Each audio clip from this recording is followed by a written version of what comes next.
Hi, in this video we're going to take a look at how to create a free RPG using only free assets from the Unity asset store and using the Unity game engine. You'll get free characters, free world models, and free animation.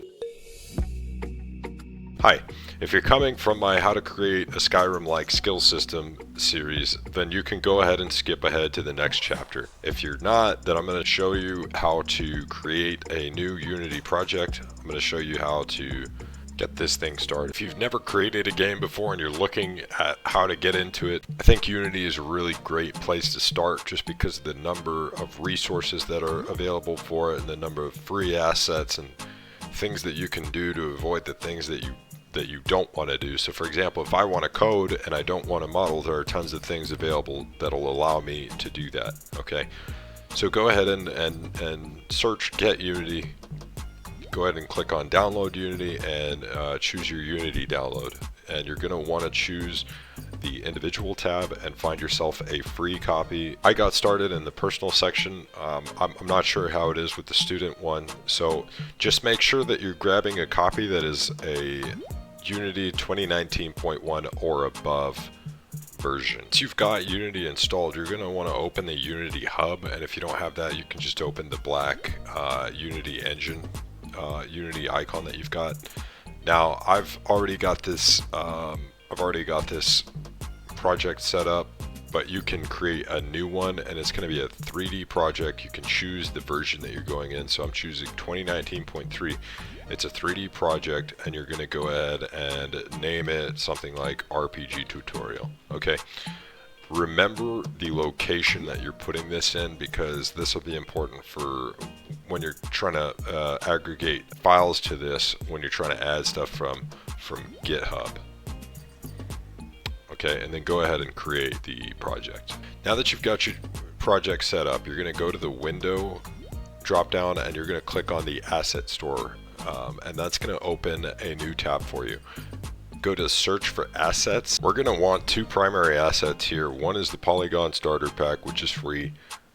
You'll get a button here that says download and then import. So you'll import that into your project, and then we'll take a look at what it's bringing in for you. And then we'll take a look at the scene, the sample scene that it gives to you. So you get this sample scene with a bunch of objects in it. You get targets and obstacles, things like that. You can see that there's 5 characters in the background there. Now we'll need another asset here. We'll want something for animation. So I'm going to use the Explosive LLC free character Mecanim animation pack. You'll download and import that, and then we'll take a look at what they're giving you here. This is a pretty robust system for being free. We'll take a look at the sample scene and we'll see if it works out of the box. You'll see that it doesn't. However, getting it to work isn't super complicated. It's not overly complicated. It is kind of a pain in the ass. However, in about 10-20 minutes you'll have it fixed up. Okay, so you need to look at the readme and you need to bring in these layers that you see here. Bring in the temp cast and the walkable layer, so you can set that up right here in the inspector by clicking on layer and add layer.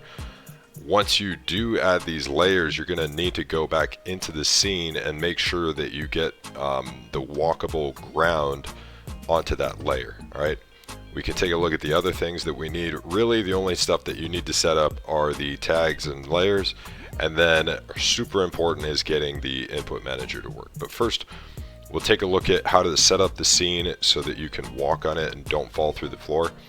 You can click on the level and then just click walkable and set yes, change children as well. And then this way you're walking around. You can jump and stuff like that. However, we still need to fix the input. All right, so we'll take a look at how to fix input.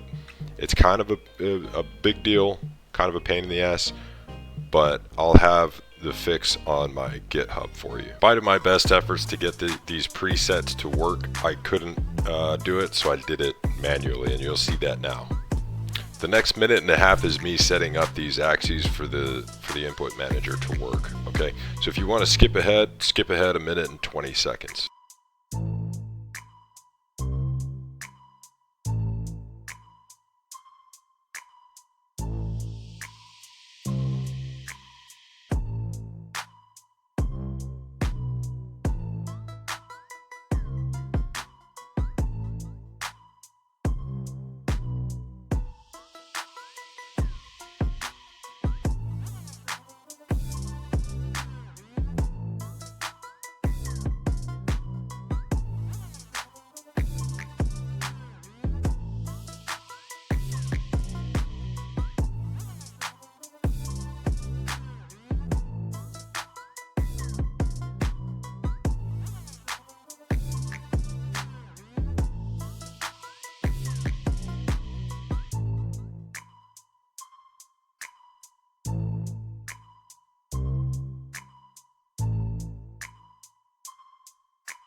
All of the input that you see here, all of the stuff, the changes that I've made will be in my GitHub, so don't worry about copying and pasting all the input manager settings. Now we have a character controller that works. You can jump around and do combat and stuff like that. It'll be pretty simple to get a game going just from these simple controls. So this setup input script is going to give you a bunch of warnings every time you reload the scene. Go ahead and delete that. And this is the warning that you would get. Now we're going to bring some objects into the scene to create a nice little level here. If you're not familiar with how to bring objects, prefabs into the scene and create a level like this, then I suggest that you stop the video and make sure that you watch something or read something about how to drag and drop prefabs into the scene. As you bring in objects that you want your player to be able to walk on, make sure that you're changing their layer from default to walkable. Otherwise, your character is going to fall through the floor.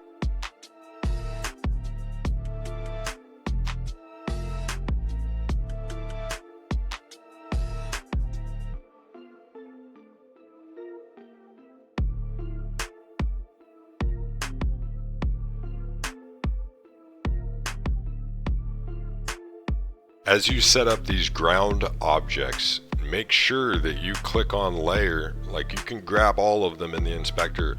Make sure you click on layer and set these to the walkable layer, otherwise your character will just fall through the floor.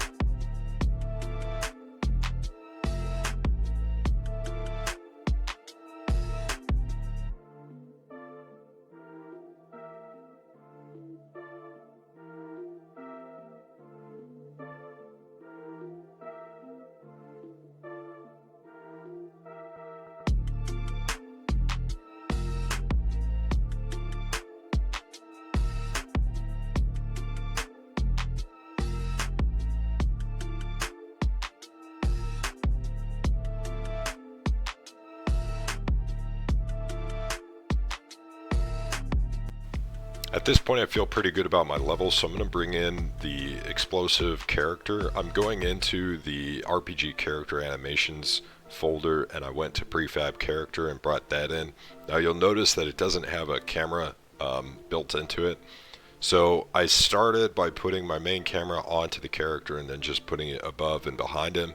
However, this will make for a really bad experience once you press play, because when you turn, it's going to turn super quickly. It doesn't have that dampening or that delay as you see here.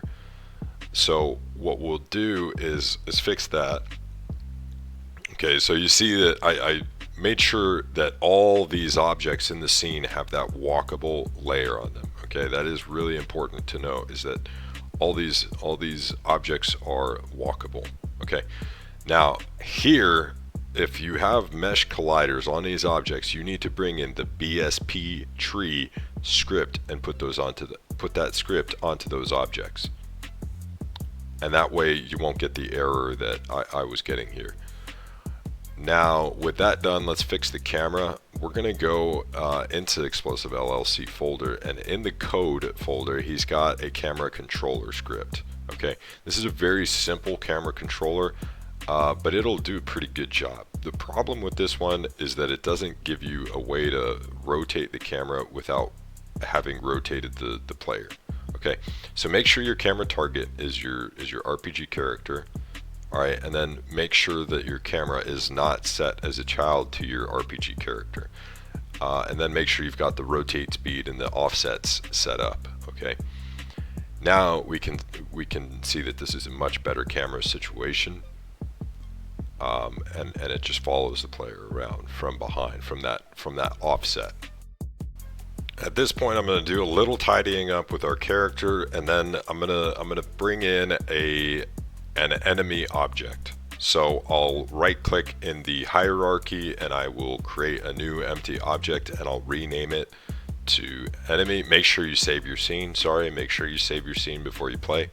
So right click, create empty, and then you're going to rename this to enemy, and then we're going to bring in a script called enemy so that we have something to fight against.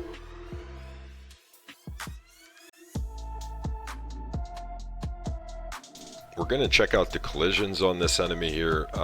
By default, this cube has a box collider, and then it's got that rigid body on there, so it'll move around in the scene. But what we want to do is make sure that that collider and the rigid body are actually on the parent enemy object, because with that collider, we can start doing some actions against our enemy.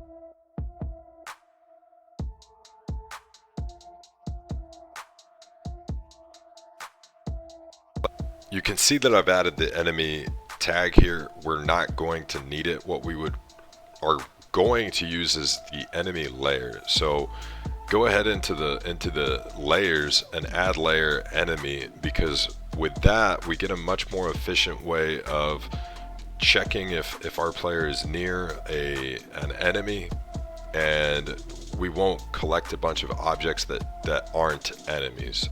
Now we're going to take a look at how we're going to do combat. So we'll go into the RPG character animations. We'll take a look at some of these animations here. We're going to make sure that we're on an attack animation, and we're going to go to the animation FBX itself. We'll click on animation and then go down to the events drop down, and we'll check the animation events that are on this by default. We'll see that we have hit. When we get to this hit part of the timeline on this animation, it's going to send a message onto the object where the animator component is, and if that script has hit, it will call that hit function. I'm going to go back into my assets folder and create a new C# script called combat test. I'm going to open it, and I'm going to create a new method, a public method called hit. All I want to do is make sure that I'm calling this from my animation event.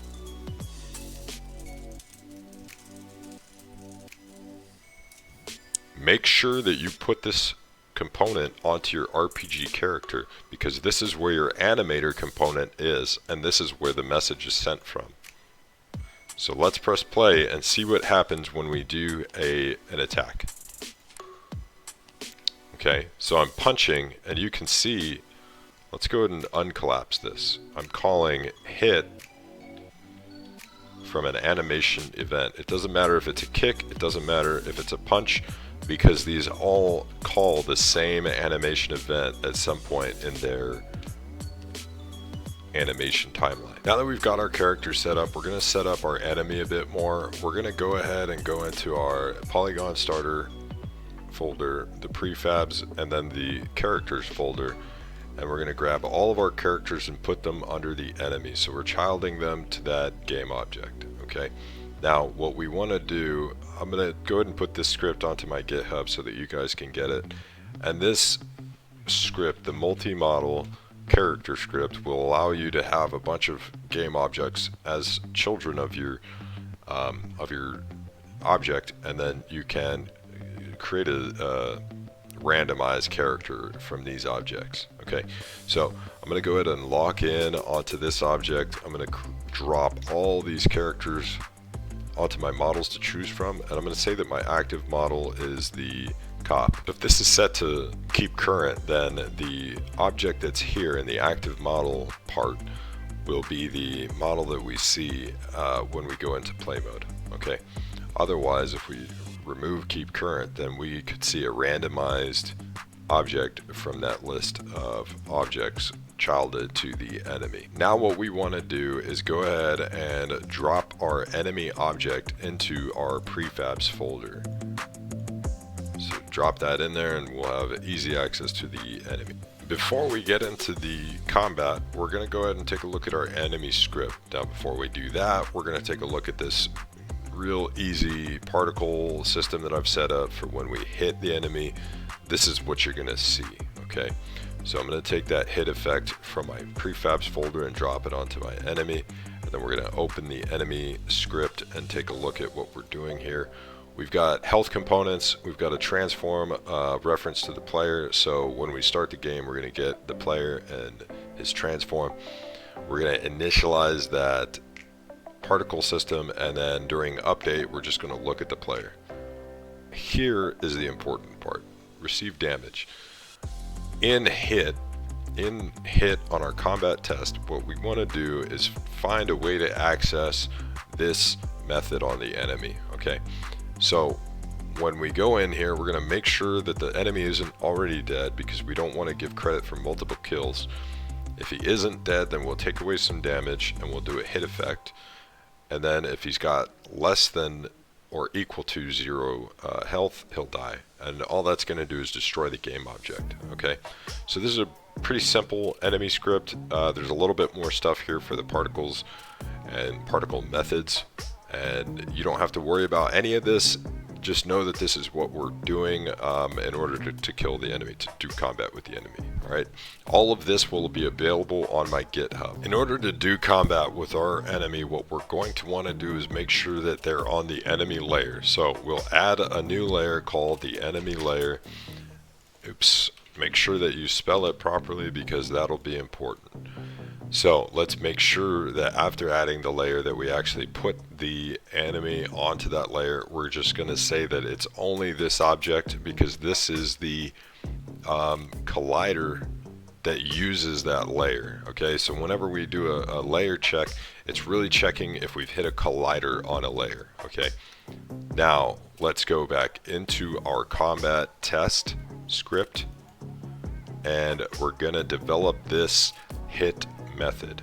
What we want to do is access that layer, the enemy layer. Okay, so what we're going to do is bring in a new layer mask. Actually, it's the enemy layer mask that we're doing, so we'll call this the enemy mask, and it's actually equal to 1 bit shift enemy layer, and that enemy layer is on the 10th layer in that layer array. Okay, if you don't understand that, it's okay. Just know that we're skipping all the other layers and just going to that layer on which the enemy exists. Alright, so we'll go into the start method, and just in case we've made a mistake here and it's not on the 10th layer, we're going to say that the enemy mask is equal to 1 bit shift layer mask get name to layer, and then this is going to find the layer on which this string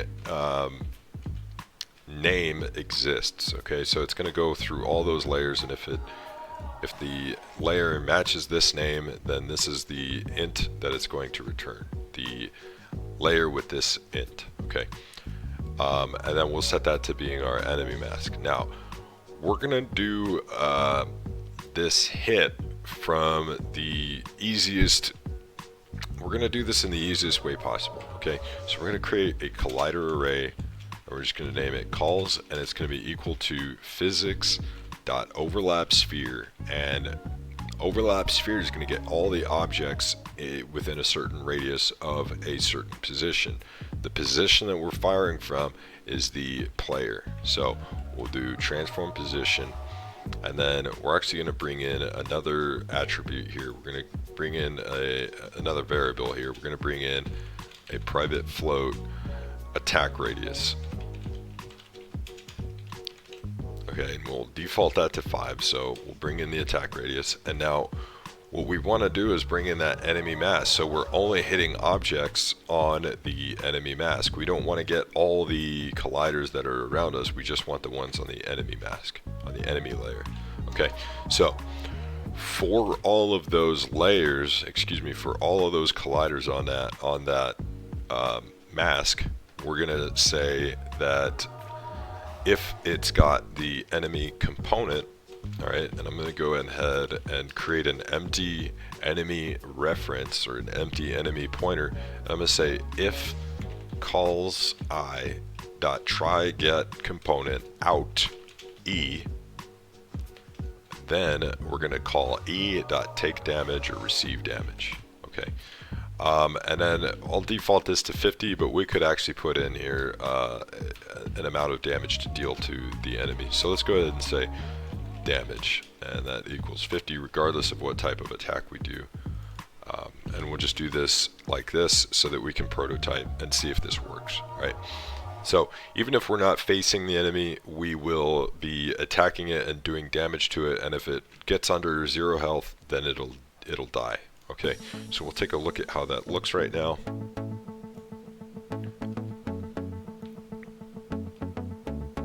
Okay, so we've hit the enemy and we've killed the enemy, right? That's pretty easy. Problem is that we have this method that's just getting all these enemies in the area as opposed to the one that we're looking at. Alright, so what you'll see, the problem with the overlap sphere is we're just going to hit all these enemies. Okay, and that's an issue that we'll take care of right now.